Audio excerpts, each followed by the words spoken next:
এই ভাই এই খারাপ। আঙ্কেল আসসালামু আলাইকুম, ভালো আছেন? ওয়ালাইকুম আসসালাম। ভালো থাকতে দিলা কই? তোমরা যা শুরু করছো, সমাজে তার মুখ দেখা থাকতে পারতেছে না, সমাজে তো থাকতে পারব না।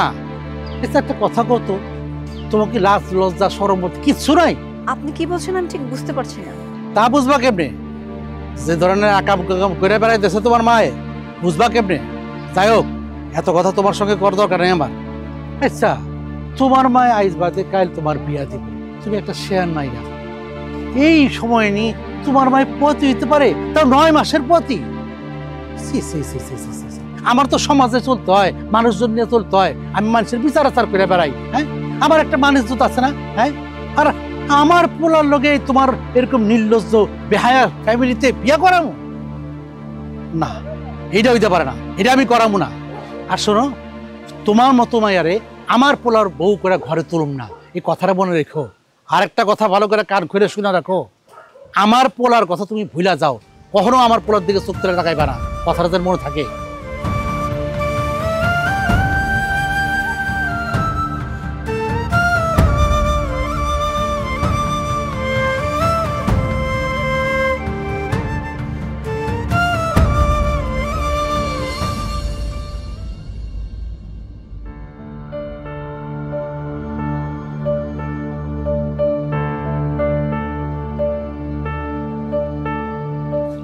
রাজু শোন, সাজু করে আব্বা ঘরে তো দিয়েছিলাম আধা ঘন্টা আগে, এখন কোন জায়গায় জানি না। শোন, আমি সিদ্ধান্ত নিচ্ছি সাজুর লগে সেই মাইয়াটার সম্বন্ধ ঠিক করছিলাম, সেই মাইয়াটার বিয়া দিব। কারণ ওর মায় 2 দিন পরে মাইয়ার বিয়া দিব, এই শিয়ান মাইয়া, আর ওর মায় কিনা পতি, এই 9 মাসের পতি। আচ্ছা তুই কদি কেমন ধরনের নোংরামি, এই সমাজের মানুষে কি কইব, কি কইতাছে? আমি এই গ্রামের মানুষের বিচার করে বেড়াই, আমারে কি কইব মানুষ? এর আগে আমি সিদ্ধান্ত নিচ্ছি আমার পোলারে এনার বিয়া করামো না। তারপরেও তোর ভাই যদি এহেনি বিয়া করতে চায়, তাহলে আমি আমার সব ধরনের সহ সম্পত্তি থেকে তারা তেজ করুন, কথাটা তারা ভালো করে কয়ে দিবি। ঠিক আছে, কইয়া দিন। কিন্তু আব্বা, তুমি একজনের দোষ কেন অন্যজনের গায়ে দিতেছো এটা বুঝতেছি না। এই চুপ, তুই আমার চেয়ে বেশি বুঝোস। হ্যাঁ, আমি তোর বাপ, এই গ্রামের মানুষের বিচার করে বেড়াই আমি, আমার কি কোনো জ্ঞান বুদ্ধি নাই? তোরা যেটা কইছি হেডি তারে ভালো করে বুঝাই দিবি, যা আমি গেলাম। ঠিক আছে।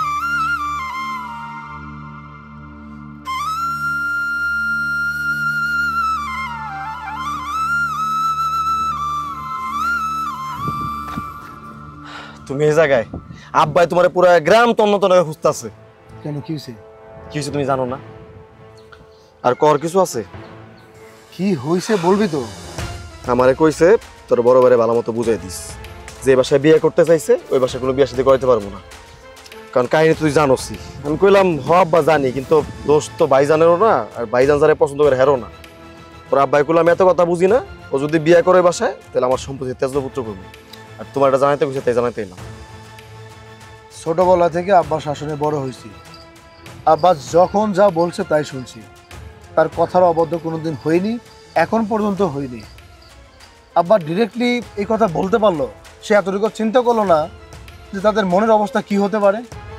এটি আমার লাভ আছে ভাই, তুমি তো আব্বারে ভালো মতো হয়েছিল, উনি এক কথার মানুষ, মুখটা যা কয়টা কইরেই সারে, গ্রামে গঞ্জে বিচারে দেওয়া নাই, জন যেটা কইছে এটাই। আর তুমিও হের পোলা, আমিও হের পোলা, আমার বেলায় কের ব্যতিক্রম হইব নাকি? আমি আর তাকে কি বলবো? তারপরেও আব্বাকে বোঝালে কি সে শুনবে, মানবে? দেহ বাসায় যায় বুঝাও, আমার মনে হয় না বুঝার কোনো কাম হইবে। তুমি চিন্তা করে আসো, আমি গেলাম।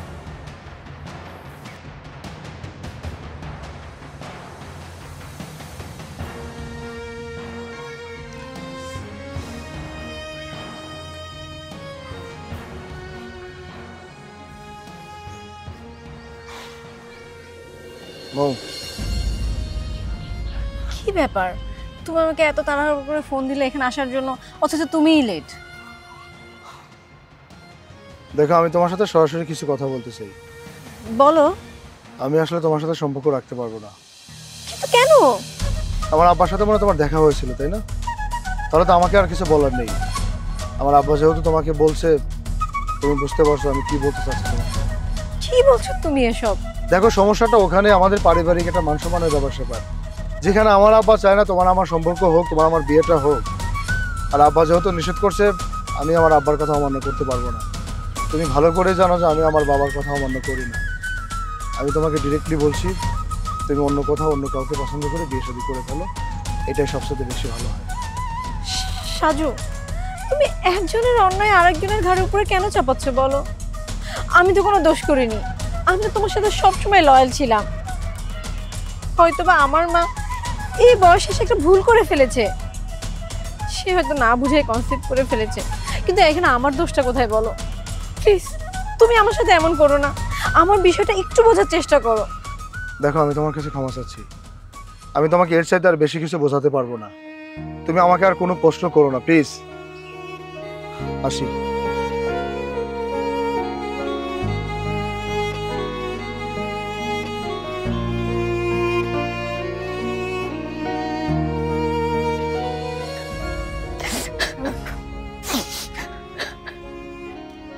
কিরে মা, কি হয়েছে তোর? কাঁদতেছস কে?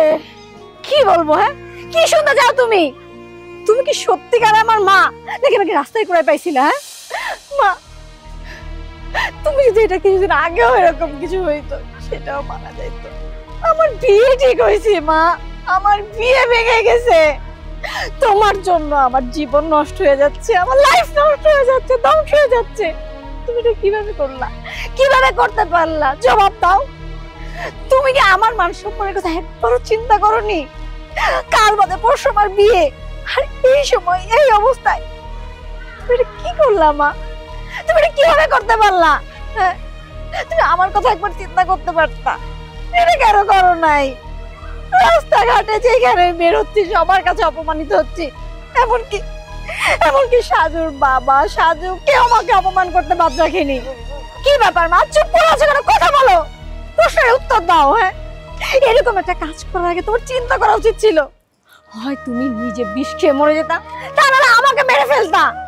কিন্তু তোমার জন্য আমার জীবনটা ধ্বংস হয়ে যাচ্ছে। সেই যদি আমার জীবন তুমি ধ্বংসই করবা, তাহলে কেন আমাকে আগে বিষ খাই মেরে ফেলোনি? কেন ছোটবেলায় পুকুরের পানিতে চুবাই মারোনি? হ্যাঁ, বড় হয়ে মানুষের কাছ থেকে অপমানিত অপদস্থ হয়ে কেন তিলে তিলে আমাকে মেরে ফেলতে চাচ্ছ? এর থেকে বেটার আমি নিজেই মারা যাই। তুমি তোমার সন্তানকে নিয়ে বেঁচে থাকো, আমি মারা যাই। বউ কই যাস? বউ, আমি মা হইয়া তোর স্বপ্ন ভাঙতে দিব না। আমি ওখানে যাইতাছি সাজুকে বাসায়, আমি কথা কমু সাজুর বাপের সাথে আর সাজুর সাথে। আমি তোর স্বপ্ন নষ্ট হইতে দিব না, দরকার পড়ে আমি মইরা যাবো।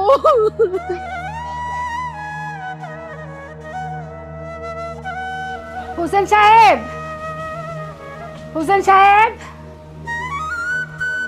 হোসেন সাহেব, একটু বের হন। হোসেন সাহেব।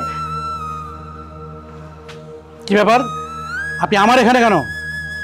যেখানে পারিবারিক ভাবে আমার মেয়ের সাথে আপনার ছেলের বিয়ে ঠিক হয়ে আছে, সেখানে আপনি কেন এই বিয়েতে অমত করতেছেন?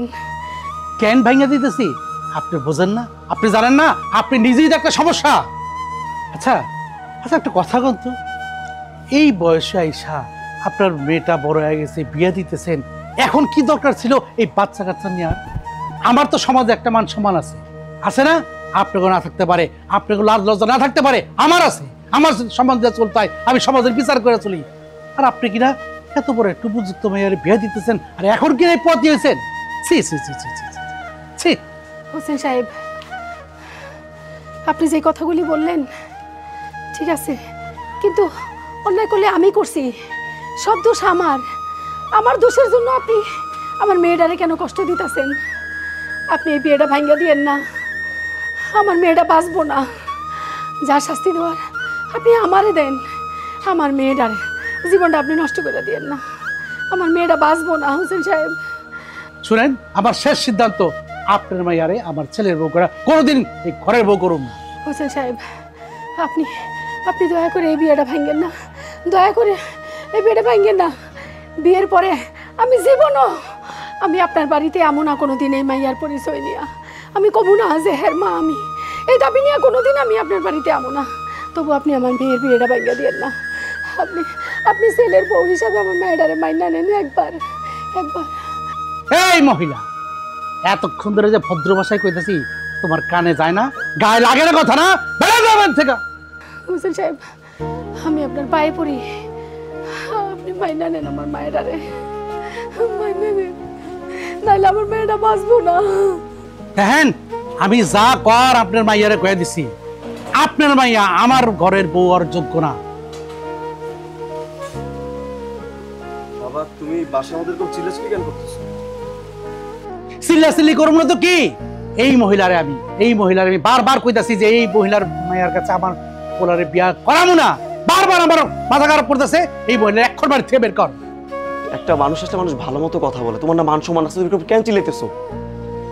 বুঝতে পারছি হোসেন সাহেব, আপনারা আমার মাইয়ারে বউ করে ঘরে তুলবেন না। আমার মাইয়া তো এই কষ্ট সহ্য করতে পারবো না, আর আমি মা হিসেবে আমার মাইয়ার মৃত্যু আমি দেখতে পারবো না। তার চেয়ে ভালো আমি নিজেই মইরা যাবো, আমি নিজেই আত্মহত্যা করবো।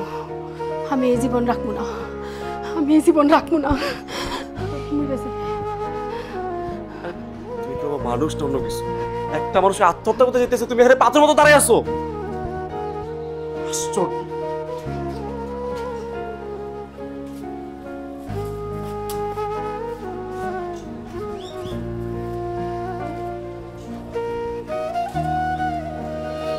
সারাটা জীবন কাটাই দিলাম মাইয়ার সুখের জন্য, আজকে আমার এই অবস্থার কারণে আমার মাইয়ার জীবনটা আজকে অসুখী। আমি আর আমার এই জীবন রাখতাম না। খালাম্মা কি করতেছেন আপনি? আপনি কি পাগল হয়ে গেছেন? আমি আমার এই জীবন আর রাখবো না। খালাম্মা ঠান্ডা মাথার কথা শুনেন, আপনি যদি আপনার জীবন না রাখেন তাহলে কার লস কার লাভ হইব? কোনো লাভ হইব, লস হইব? কিচ্ছু হইব না। আমি পাগল হয়ে গেছি, আমার এই জীবন রেখা কোনো লাভ নাই। আমি বাচ্চা আছিলাম খালি আমার মাইয়ার সুখের জন্য, এখন আমার মাইয়ার জীবন যখন ধ্বংস হয়ে যাইতাছে, আমি আমার এই জীবন আমি আর রাখবো না। খালাম্মা আপনি পাগল মতো বলতে কি বলতেছেন? আপনার জীবনে এখন লাভ নাই মানে? আপনি যদি মরে যান আপনার মায়ের কি হইব? খালাম্মা কিচ্ছু হয় না, কিচ্ছু হয় না, আমার কথাটা শুনেন। আপনি যদি বাইসা না থাকেন আপনার মায়ের আরো কষ্ট পাইবো, সে তার মারেও হারাইবো। আপনি কি আপনার মায়ের সুখটা দেখতে চান না? দেখেন, মৃত্যু কোনো সমাধান না, আত্মহত্যা কোনো সমাধান না। আপনি চেষ্টা করেন, যা হওয়ার তো হয়েছে, বদনাম যা হওয়ার তো হয়ে গেছে। আপনি বাইসা থাকেন, আপনার মায়ের আপনি সুখী দেখতে চান, আমি আসছি, আমি আপনার সাহায্য করবো। আমার বাপকে আমার ভাইজানটা আমি ভালো মতো চিনি, আমার ভাইজান আপনার মেয়ের পাগলের মতো ভালোবাসে। দেখবেন যে কিছু না কিছু একটা হইবই। খালাম্মা আপনি এসব কাম করেন না। না বাজান, কিচ্ছু ঠিক হইব না। আমার এই অবস্থার জন্য আমার মায়ের জীবন ধ্বংস হয়ে যেতেছে, আমি আমার এই জীবন আর রাখতাম না, আমি মুখ দেখাইতাম না। আমি আর খালাম্মা আপনি কোনো কিছু চিন্তা করেন না, সব কিছু আমি করতেছি। আমি চেষ্টা করবো আপনার মায়েরে আমাকে বাড়ির বউ বানাইতে, আমার ভাবি বানাইতে। আপনি আপনার ভরসা রাখতে পারেন খালাম্মা। তুমি সত্যি কইতাছো বাজান? আমার মায়ের লগে তোমার ভাইয়ের বিয়ে হইব? আমার মায়ের সত্যি সুখী হইব? খালাম্মা কিচ্ছু হইব না, আমি তো আপনার পোলার মতো, আমার উপর ভরসা রাখেন। আমি আমার মায়ের জীবনটা নষ্ট করে এটা আমি দেখতে চাই না। তুমি তোমার ভাইয়ের লগে আমার মায়ের বিয়ের ব্যবস্থাটা করো। আমার মাইয়া খুব জিদ্দি, আমি জানি। আমার মাইয়া একবারে মরে যাবো তোমার ভাইয়ের লগে যদি বিয়েটা না হয়। আপনি এত কথা না কে আমার বাড়ি চলেন, আসেন।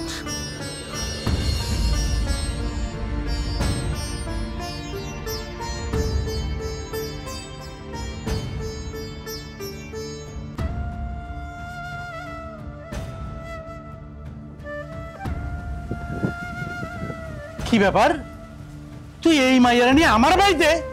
হ্যাঁ আব্বা, এই মায়াকে এই বাড়িতে একবারের জন্য নিয়ে আসছি।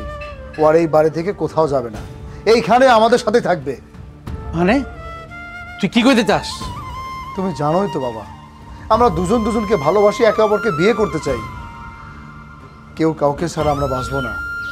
সেইখানে তোমার সিদ্ধান্তে আমি একদম চুপ হয়ে গেছি। কেন চুপ হয়ে গেছি জানো? ছোটবেলা থেকে বড় হয়েছে তোমার শাসনে। তুমি যখন যা বলছো আমরা তাই শুনেছি, তাই মেনে নিয়েছি। অন্তত আমার ভালোবাসার মানুষকে তুমি আমার কাছ থেকে কেড়ে নিও না। আমি তোমার কাছে হাত জোর করে অনুরোধ করতেছি, প্লিজ একটু বোঝার চেষ্টা করো। ও আমাকে পাবে না বলে আত্মহত্যা করতে গেছে। আজকে যদি ও আত্মহত্যা করতো, আমার মনের অবস্থা কি হতো একটাবার বোঝার চেষ্টা করো। মানুষজন কি বলতো? মানুষজন তোমাকে দোষারোপ করতো, তোমাকে খারাপ বলতো। তুমি কি চাও যে মানুষজনের খারাপই নিয়ে তুমি সারা জীবন এভাবে থাকো? এই মাইয়া মইরা গেলে মানুষ খারাপ করবো আমার না? আর একটা পোয়াতি আলামা, হ্যাঁ, তার মাইয়ারে ঘরের বউ করবি, এটা মানুষ খারাপ করবো না? ঠিক আছে, আমি যদি তাকে বিয়ে করি, আমি যদি তাকে আমার বউ বানাই, তুমি এই সম্পত্তি থেকে আমাকে বঞ্চিত করবে, তাই তো? দরকার নেই এই সম্পত্তি। যেখানে ভালোবেসে যদি সুখে থাকতে পারি, অল্প কিছু ডাল ভাত খেয়ে যদি বাঁচতে পারি, এটাই অনেক কিছু। তোমার এই সম্পত্তির আমার দরকার নাই। তুমি যদি সন্তান ছাড়া ভালো থাকতে পারো, আমিও আমার বাবা ছাড়া ভালো থাকতে পারবো, এবং এটাই আমার লাস্ট সিদ্ধান্ত। হ্যাঁ করবো, তোর আমি তেজ্য পুত্র করবো, তারপরে এই মেরে আমি আমার ঘরের বউ করবো না। তোর মতো আমার সন্তান কোনো প্রয়োজন নাই। এই মুহূর্তে ওরে নিয়ে বেড়ে যা। তাহলে বাবা আমারও তো উচিত বাসা থেকে বের হয়ে যাও, তাই না? কিরে, তুই ছোট মানুষ, ছোটর মতো থাক। বাবা তুমি যতটা ছোট বলতেছো ততটা ছোট কিন্তু আমি না। তাছাড়া যে বাসায় ভাইয়ার জায়গা নাই সেই বাসায় আমি থেকে কি করবো বলো? আজকে নাও কালকে তুমি আমাকে বের করে দিবা, কারণ তুমি তোমার বড় সন্তানকে বের করে দিতে পারতেছো, আর ছোট সন্তানকে বের করতে 1 মিনিটও লাগবে না। তাই আমিও ডিসিশন নিছি, আমি বাসায় থাকবো না, আমি বাসা থেকে চলে যাবো। আচ্ছা তুই কত এটা পোয়াতি মহিলার মাইয়ারে ঘরের বউ করুম, এটা মানুষ খারাপ করবো না আমারে? ভাইয়ার কি দোষ? কারণ ভাইয়ার দোষ হচ্ছে ভাইয়া এই মেয়েটাকে ভালোবাসে। আর বাবা ভালোবাসা কি খারাপ জিনিস? এই মেয়েটাও তো ভাইয়াকে ভালোবাসে, দুজনকে ভালোবাসে। তোমার বিয়ে করাতে সমস্যা কোথায়? ও সমস্যা তো এক জায়গায়। সমস্যা হচ্ছে যে মেয়েটার মা প্রেগনেন্ট, পোয়াতি, এটাই তোমার সমস্যা। আচ্ছা তুমি তো পুরা 10 গ্রামের বিচার করো, সবার বিচার করে সলিউশন দাও, একটাবারকে জিজ্ঞেস করছো যে উনি কেন পোয়াতি? কোথা থেকে উনি প্রেগনেন্ট হলো? কেন সে 9 মাসে প্রেগনেন্ট জিজ্ঞেস করছো একবার? পজিটিভ তো কখনো নাও নাই, প্রত্যেক জায়গায় নেগেটিভ। প্রথমে শুরু করছো যে একটা পোয়াতি মহিলার মেয়েকে ঘরের বউ হিসেবে আনা যাবে না, কিন্তু কখনো জানতে চাইছো যে মহিলাটা কেন পোয়াতি? কখনো জানতে চাও না। পুরা গ্রামের সবাই জানে যে ওনার স্বামী মারা গেছে অনেক আগে, উনি একা ছিল। উনি বিয়ে করছে 1.5 বছর হলো, হাজবেন্ড প্রবাসী। দ্বিতীয় বিয়ে করছে বলে কাউকে জানায় নাই, সাহস পায় না, কারণ গ্রামের মানুষ তো অনেক ভালো, অনেক উল্টাপাল্টা কথা বলবে, তার জানার সাহস হয় নাই। আর লোকটা বিদেশে থাকে, এর মধ্যে উনি প্রেগনেন্ট, তাই লজ্জায় ভয়ে কাউ কিছু জানাতে পারে নাই। একটাবার তো গিয়ে খোঁজ খবর নিতা যে কিভাবে প্রেগনেন্ট হলো, বিয়ে করছে কিনা। না তো নাই, কারণ আমাদের চিন্তা ভাবনাটাই নেগেটিভ, পজিটিভ না। তুমি কিনা সামান্য প্রেগনেন্টের কারণে ভাইয়ার লাইফটা নষ্ট করতেছো, এই মেয়েটার লাইফ নষ্ট করতেছো, সে সাথে এই মহিলার লাইফটা নষ্ট করতেছো। 3টা মানুষকে মৃত্যুর পথে ঠেলে দিচ্ছ তুমি। এখন ডিসিশন তোমার। সবকিছু জানার পর যদি তোমার মনে হয় যেটা মেনে নেওয়া উচিত, আমি বলবো যে বাবা হিসেবে তোমার মেনে নেওয়া উচিত। আর যদি বলে যে না, তাহলে ভাইয়ের সাথে সাথে আমি বাসা থেকে বের হয়ে যাবো। হ্যাঁ বাজার, আসলে আমি বলছিলাম, আমার মাথায় খালি একটা জিনিস খেলতে আসছিল, এরকম একটা পোয়াতি মহিলার মাইয়ারে আমি ঘরের বউ করুম, মানুষ কি করব। কিন্তু আমি কখনো ভাবি নাই সেই পোয়াতি মহিলা কেমনে পোয়াতি হইল, কেমনে কি, আমি কখনো বুঝতে চেষ্টা করি নাই, কারো জিজ্ঞাসা করি নাই। আর ওনারও তো দোষ আছে, উনিও আমারে সব কথা ভাঙিয়া কয় নাই। যাক, এখন আমি জানতে পারলাম আমার ভুল ভাঙলো। আর নাইলে তো আমার এই সামান্য ভুলের জন্য একটা অসহায় মাইয়া জীবন ধ্বংস হয়ে যেত। আমার ভুল হয়ে গেছে। আমারে তুমি তোমার মনে কোনো কষ্ট রাখো না। আমি আসলে এতদিন অনেক ভুলের মাঝে ছিলাম, এখন আমি আমার ভুল বুঝতে পারছি। আমি 2 দিনের মধ্যে তোমাদের বিয়ের ব্যবস্থা করছি, তুমি হবে আমার পুত্রবধূ। চলো মা, আসো, ভেতরে আসো।